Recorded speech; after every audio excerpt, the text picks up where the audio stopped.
What's up, YouTube? This Saturday is NWA Hard Times, live on Fight TV and live in Atlanta, Georgia. And today, my guest, he's going to be in a grudge match against Them Latimer, is Nick Aldis. What's up, man?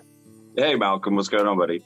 Not much. How are you? Actually, I think I might know because, like, I saw the promo. You seem very intense. You're taking on Them Latimer, a former friend, and I assume now a possible rival. How are you doing?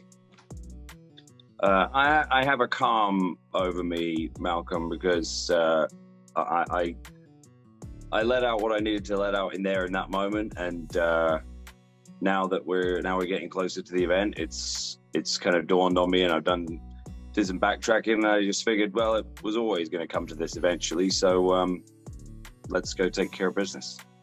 Yeah, I'm sure you definitely are. I mean, that was a very passionate promo. There was a lot of shots thrown in there. It was pretty hilarious to watch as a fan. But the truth hurts, you know. The truth hurts, and the truth is, I feel like I've already hurt him even going into the match. So. Yeah, you most definitely did. I was hurt for him just watching that. But usually when we have these interviews, I always introduce you as the NWA World Heavyweight Champion. We talked about 5 different times now, but this is the first time that we talked and you're not the World Champion. Is this the first time for some reason I thought we had done one since '73, but I guess not. No, we haven't. Nope. Oh, okay. Yeah, no. So like, what's life been like since losing the NWA World Heavyweight Championship? It was kind of strange.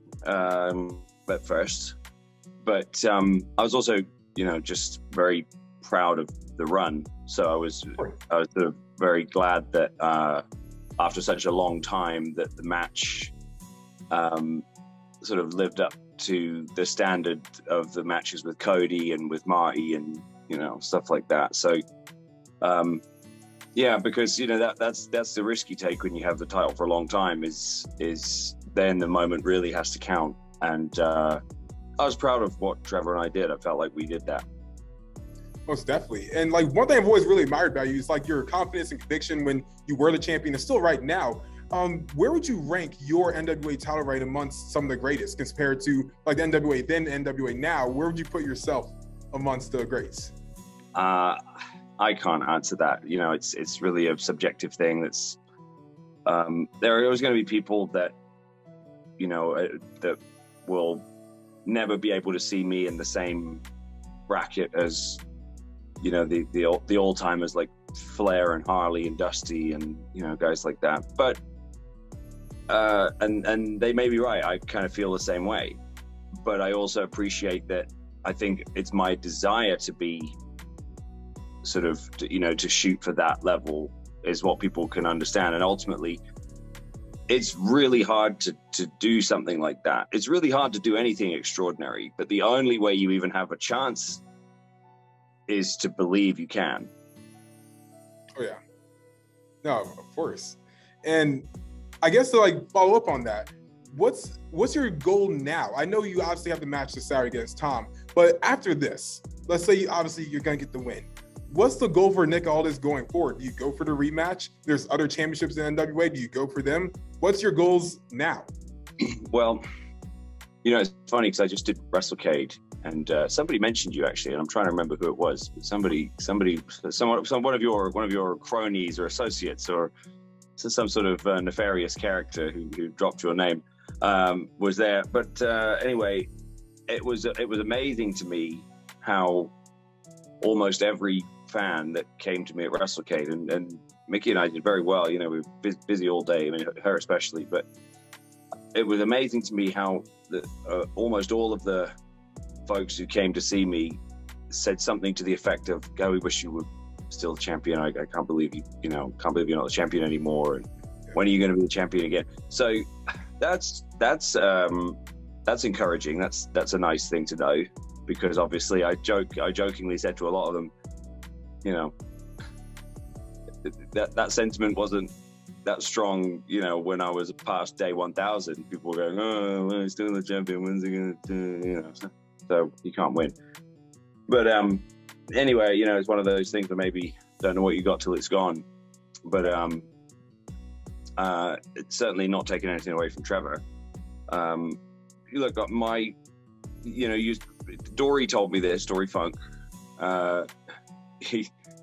he told me once, like, the whole point of this, just, you always remember this, the whole point of this is that you're supposed to make things better for the next guy.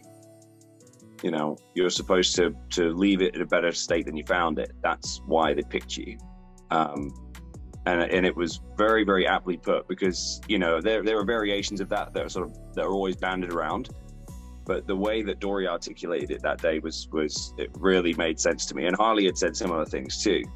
Like, you know, ultimately you're supposed to sort of, you know, rising tide lifts all ships. You know, you're supposed to make it better for everyone else, you know. And I say that Trevor Murdoch makes a lot more money now than he was 2 years ago.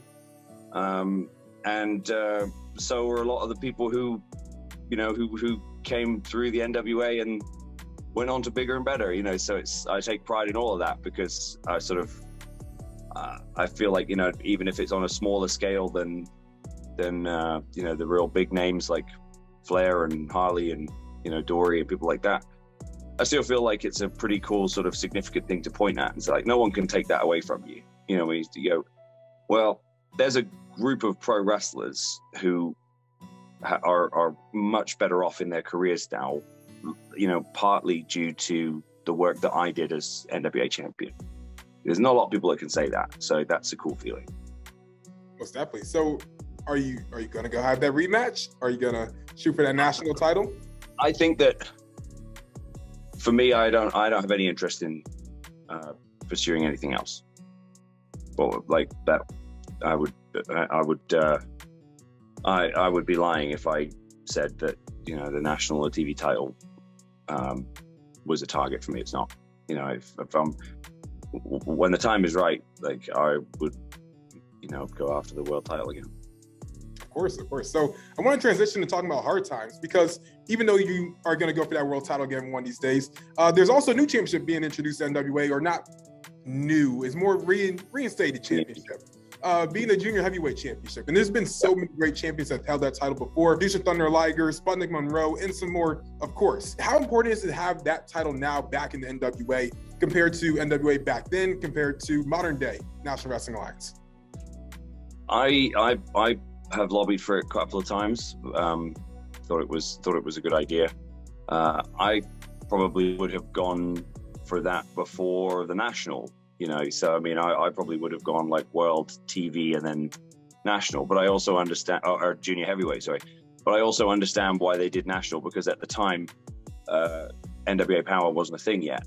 So, you know, it would have been weird to have a TV title without a show. So I get it. But yeah, I always thought that junior heavyweight title has a great lineage, and I've always been one of those people that never really, I never really saw the cruiserweight or light heavyweight or junior heavyweight, but you know, whichever one they call it. I was one of those people that never really saw it as a sort of diminutive championship. You know, I just thought it was cool. Like, oh, cool, yeah, it's a belt for, you know, guys who are slightly smaller.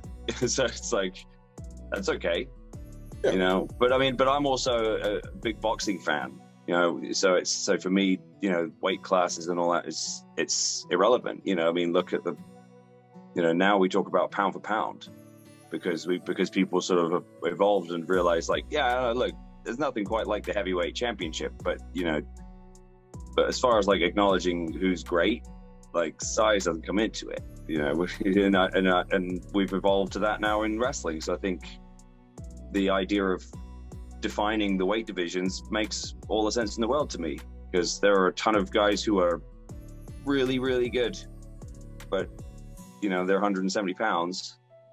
So, like, why make things difficult for yourself? Just, you know, it's something else to celebrate different talent and showcase them. You know, to me, I wouldn't be at all surprised at some point in the next 12 months a junior heavyweight title match could main event a show. Wow. Okay. So, do you have a prediction for who could walk out as champion after this Saturday?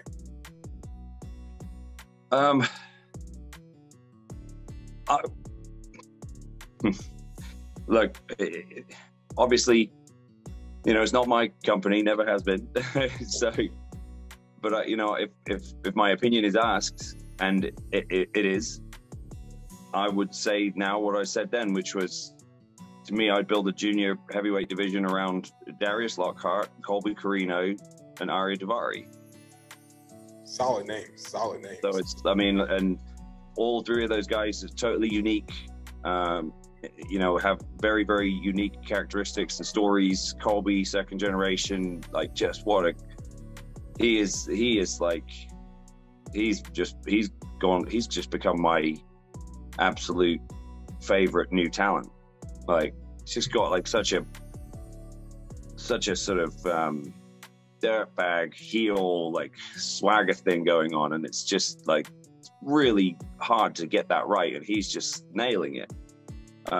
Darius Lockhart is one of the most impressive humans that I've met, like, again, in recent years in wrestling. Like, this guy he showed up to St. Louis, and he had been in touch, you know, prior to that, but we talked about him on this show. Yeah, we did. You know, I kind of gave him a playful, like, yeah, you know, you got to do a bit more than make a tweet, you know. Yeah. And he just totally got where I was going with that. Didn't see it as shade, like, totally understood what I was doing with that. Like, come on, like, if you're going to do it, let's do it, kind of thing. And showed up to St. Louis, well-dressed, like, a great charisma and poise to him, was like very professional and friendly, impressed the hell out of everyone. And, you know, we've all seen enough tape to know that he's like got it in the ring. So I'm like, let's do it. You know, it's just like light a match and stand back kind of thing.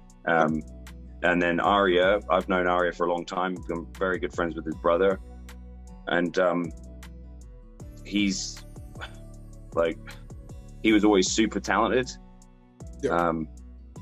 And then obviously not second generation like Colby, but like kind of second generation, because Shawn, by the time Arya was breaking the business, Shawn was, you know, it wasn't that long before Shawn was working with Hulk Hogan and Shawn Michaels and, you know, like tippy top WWE guys. So he's then getting a sort of, you know, bird's eye view of that.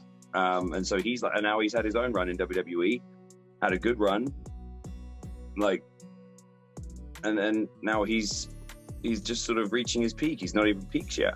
So, like, a kid, or like a sort of, you know, young guy sort of heading towards his prime with a lot of experience is like the perfect combination.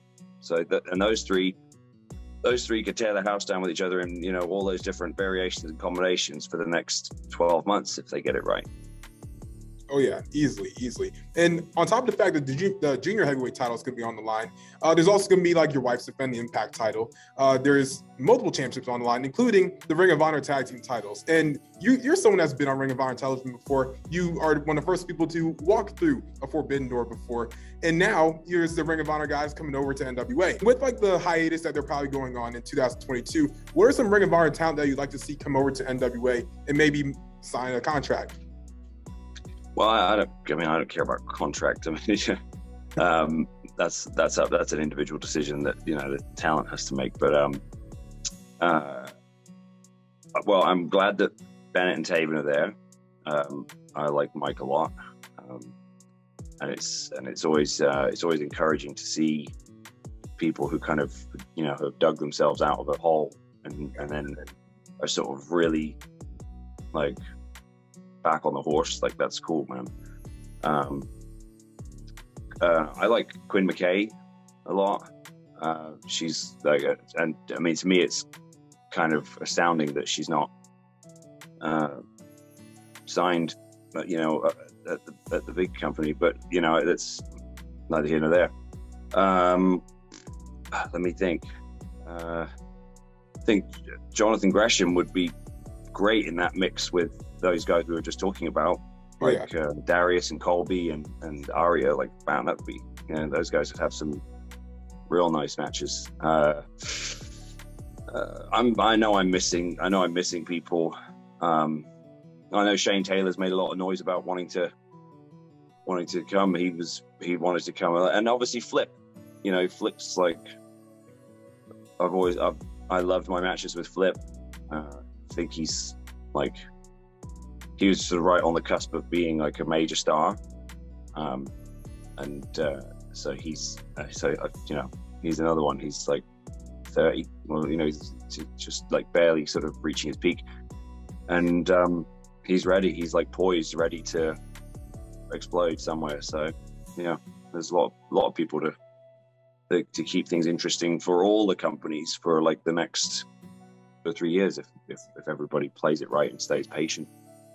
Oh yeah, easily. And I want to get into talking about your match. You had a lot of things to say about Tom recently. You referred to him as a remora fish that's swimming up your slipstream. You said he's riding the coattails of Camille, and he's a Dollar Tree Nick Aldis. All these things, probably true. Are they what the kids call a sick burn, Malcolm? Yeah, a sick burn. Oh man, bars was crazy. Yeah, better that. Yeah, it was mad sick, dude. But like, if that's the case, why are you wasting your time fighting him? Why aren't you just run back and grab that world championship? What's the point of facing Tom if he is all these things? Well, look, just because I told him he was swimming in my slipstream, you also forget that in that same interview, I also said that he had all the tools that anyone's ever needed to be a top star in the sport. That's true. So that's my point, is like, you know, what was really the only thing that was missing is the mental component. Yeah. So it's kind of like, even now with the way things are, there's still a part of me that's like trying to show him the way. So unfortunately, you know, just gonna have to show him the way in a way that I didn't think was likely to happen, or at least not under these circumstances. Yeah, I guess you're gonna have to hit him around a lot. That was also another. There are levels to this game, Malcolm. You know that.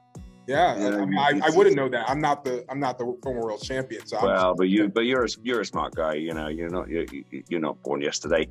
You can tell there are just certain people in the game who are just sort of one step ahead, and there's part of me that's, you know, I've been one step ahead of Tom, and it's my turn to show him why. Oof. I think that was another. Maybe he can come head to head. Maybe he can level up. But if he's going to level up, it has to be at my expense.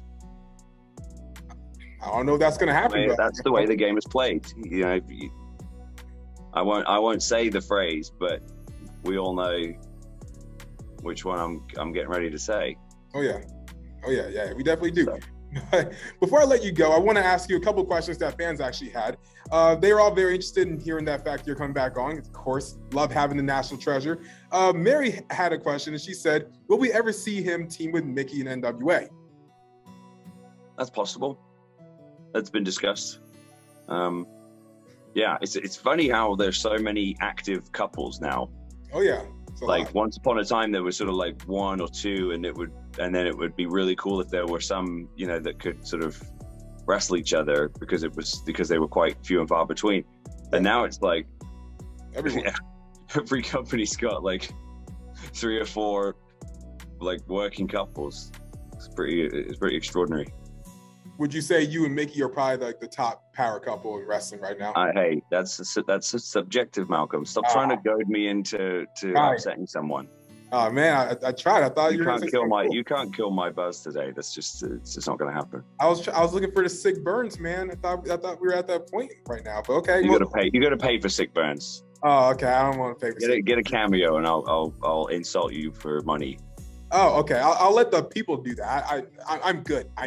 But Ryan, he had a question. He said, what was it like being the NWA's champion for well over a year? It was going on 3 years. Yeah. Yeah, it was the honor of my life. Like I said in my parting interview, it was the honor of my life. It was. I've had the opportunity to do some pretty cool things. But I consider sort of being the NWA champion to be the most important. Oh, yeah. Like, to me, you know, it's the most important. Like, because I like the stuff we talked about. I felt like it had a sort of significant impact on things for a number of people. Like it helped a lot of my fellow professionals, which is a cool thing to be able to say you did. Of course. And the last question I have comes from Eric, and he says, what's your favorite part of being in the backstage area? So how's like the locker room morale in NWA? Oh, it's always been one of the things that that we all love about it.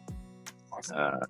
It's something that, especially the guys, the former WWE guys that come, but it's a common thing that comes up with anyone who's been around quite a bit. They always comment on, man, the dressing room vibe here is so great. Like, what a cool, it's so relaxed. It's so, but relaxed, but also like, there's a real good energy to it. People are like trying to help each other and watching each other's stuff, and, you know, and going like, oh, that was money. Yeah. Like, you know, that was great. Or, you know, do this. Yeah, it's not a snake pit at all. Like, no, you know, very little sort of shark type of mentality. Everyone knows that the best way to sort of level up is to level up, not try to sort of or knock someone else out the way. You know, it's sort of like, it's very much this kind of like, I'm gonna get over, you know, let's all fucking get over, let's do this. So it does get frantic, you know, obviously, because it's like taping 4 episodes in one day, and you know, like people running around trying to sort of keep up with what's what. And yeah, and look, they're obviously the same as anywhere. There are sort of disputes and disagreements about how to do stuff and why, and, you know, or kind of last minute changes, stuff like that. You know, it's there, but it's kind of like, yeah, ultimately at the end of the day, it's the good outweighs the bad for the most part. You know, there's always sort of like that feeling afterwards of like, it was cool, it was fun.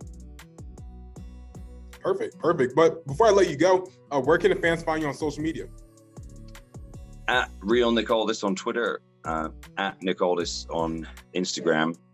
I'm verified on both, so look for the little blue check, and you can NWA Hard Times is on Fight TV pay-per-view this Saturday. It's a really good card.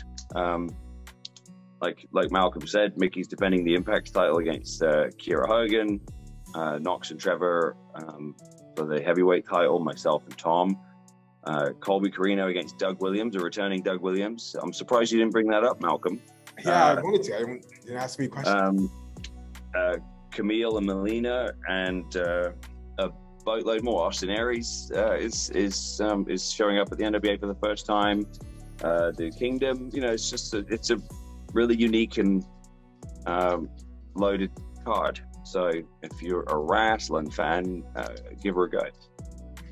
You guys heard it first from the National Treasure. Make sure to watch Hard Times this Saturday on Fight TV. But thank you for coming on again. I really appreciate it. Always fun having you on, Nick Aldis. And yeah, make sure to like, comment, share, and always subscribe. And we're out. We going up like 1,000. I'm a flex just like a muscle man Malcolm. We going up like 1,000. I'm a flex just like a muscle man Malcolm. When it just like 1, 2, 3. If you like the channel, this will squeeze. If you like the channel, this will squeeze. If you like the channel, this will squeeze.